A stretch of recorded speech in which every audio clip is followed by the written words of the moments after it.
O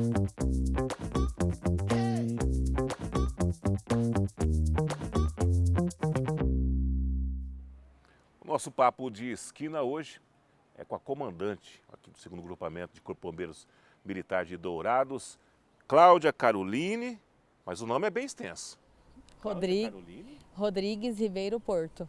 Além de comandante, a tenente-coronel, ela também é jornalista, então o que me traz aqui uma responsabilidade maior para poder conversar com a Cláudia Caroline. Eu posso lhe chamar, não de comandante nem tenente-coronel, mas posso lhe chamar de só Cláudia Caroline?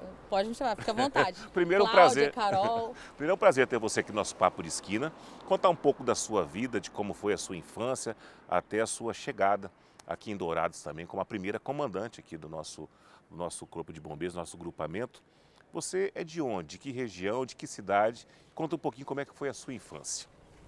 Muito obrigada pelo carinho, né, pelo convite. É uma alegria estar aqui.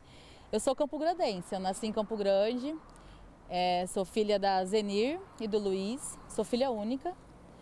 E de lá para cá sempre fiquei em Campo Grande, nunca mudei, já depois da corporação que eu comecei as andanças por aí. O fato, Cláudia, de ser filha única, é aquela coisa então de que sempre foi muito mimadinha, ou não? Sempre teve tudo aquilo que quis, papai e mamãe, porque é filha única, sabe, né?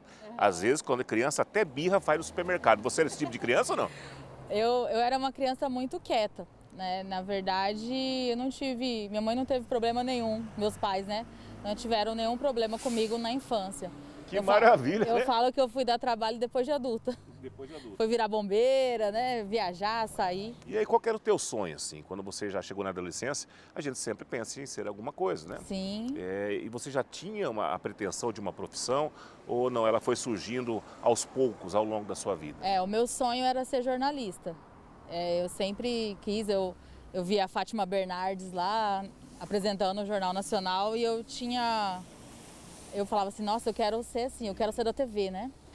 E então comecei a estudar, né? Já estudava bastante, mas para passar no vestibular para jornalismo, enfim. E aí aos 18 para 19, né, naquela fase decisiva ali para prestar vestibular, eu fazia cursinho, então eu estava bem afiada mesmo na caneta. Estava preparada. Já. E aí a minha mãe chegou com o então antigo Correio do Estado, jornal impresso, né? E era um incêndio, assim, a capa do jornal, dantesco. Aí ela falou assim, olha filha, vai ter concurso para o Corpo de Bombeiros. Aí eu comecei a rir, né? Falei, mãe, eu vou ser bombeira? Aí ela falou assim, a profissão é gratificante, né? Mas um salário muito bom e tem uma estabilidade, né? Um concurso público. Aí eu falei, não sei, hein? Ela falou, mas fica tranquila que eu já fiz sua inscrição. E ela mesma fez minha inscrição. E na época, ainda lá nos anos, não vou falar minha idade, né, agora, né, Fael? Lá atrás, era ainda nível médio, né, o concurso. E aí eu passei muito bem colocada.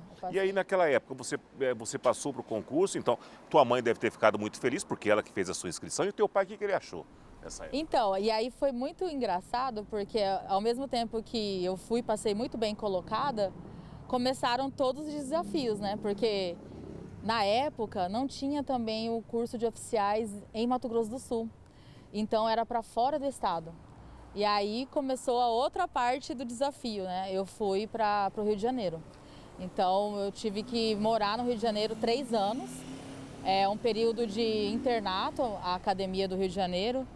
E aí a minha mãe ficou quase doida, porque aquele sonho que ela achou que ia ser tranquilo foi um grande desafio, né? Porque como era internato, eu conseguia falar com a minha mãe, e na época não tinha telefone, né? Não tinha o WhatsApp, o smartphone. Essa facilidade que existe hoje, né? Então eu conseguia falar com a minha mãe nos finais de semana, e olhe lá, né? E quando era férias do meio do ano e do fim do ano. Então eu via minha mãe praticamente 2 vezes ao ano. Terminei depois desses 3 anos, e aí a gente volta para o Mato Grosso do Sul. E aqui a gente começa a nossa carreira, o oficialato, né? Então aí tem o aspirantado, que foi todo aqui, e aí a gente vai sendo alocado em sessões, né? Indo para o socorro operacional, como comandante de socorro.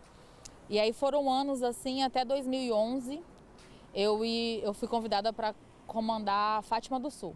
Então foi minha primeira experiência como comandante, em 2011. E aí, quando eu voltei de Fátima, eu fiquei esse tempo trabalhando na diretoria de atividades técnicas, né? Uma parte mais de fiscalização, projetos. E aí surgiu a oportunidade para eu participar ali junto de um trabalho da assessoria de comunicação do Corpo de Bombeiros, já em 2017. E a sua ida para Ponta Porã, como foi ali na região de fronteira?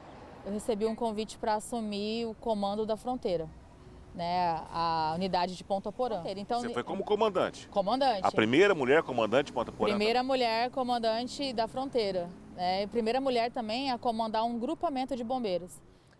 Para Dourados, como que foi essa tua expectativa? A segunda maior cidade do estado.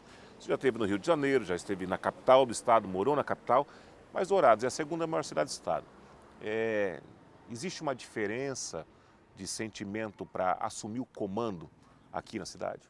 Eu vim de Brasília, né? Peguei muita experiência nessa parte de gestão, fui para a fronteira, que foi uma escola para mim, né? Esse trato binacional, vamos dizer assim.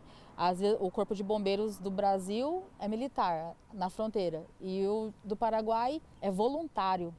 Então, assim, a mudança da mentalidade do trato ali para a gente atender em prol do próximo. Então, assim, foi muito bacana essa interação ali que eu tive.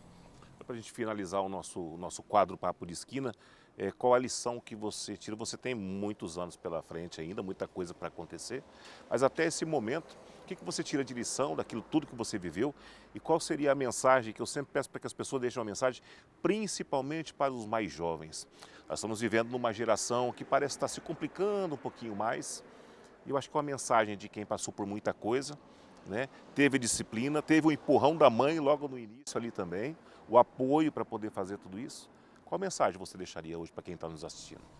Olha, como eu disse, eu sou muito grata, né? O caminho do bem, ele sempre vale a pena. Ele pode ser um pouquinho mais demorado, mas ele vale a pena. Escutar os mais velhos, né? E a gente estou falando da minha mãe, que hoje é minha profissão, devo totalmente a ela, né? Então, eu jamais pensaria em ser bombeira militar. E hoje eu tenho toda essa construção de uma vida toda, de uma história, da construção da minha família, né? Porque se eu não fosse bombeira, talvez eu nem conhecesse meu marido, que é policial militar, né? Então, respeitar os mais velhos, né? Escutar, ter bons conselhos, né? Ter referências. Hoje eu falo até com as crianças. Quando que eu tinha essa oportunidade de estar dentro de um quartel ali, mesmo que não tivesse vínculo, mas dentro de um projeto tão lindo que né, de tanta transformação.